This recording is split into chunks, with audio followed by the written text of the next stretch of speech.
দা কলকাতা থেকে এসছি 1 kilo mutton নিয়ে, রান্না কি পাবো তোমার দোকানে? অবশ্যই। এটাও ধরো। জয় মা তারা। জয় মা তারা।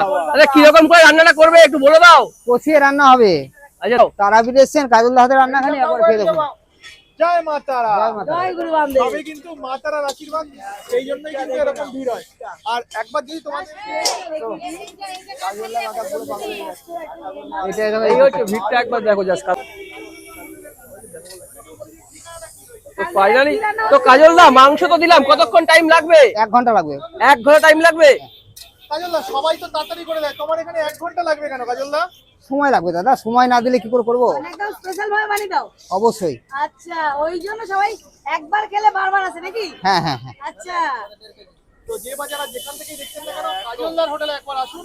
এরকম ভিড় করে যখন লোকে খাচ্ছে, আপনারাও এসে আর কাজলদার হোটেলের লোকেশনটা হচ্ছে দেখতেই পাচ্ছ, হোটেল সবাই ভালো ল্যারিকা, থাকবেন। ঠিক ল্যারিকার সামনে মা কিন্তু তারার এই যে কাছে দেখতে আসবেন, পাচ্ছ দাদা বৌদি অবশ্যই কাজল রান্নাঘর। হাতে একবার ট্রাই করে আর দেখবেন। এই যে কাজলদা দেখো রান্না করছে।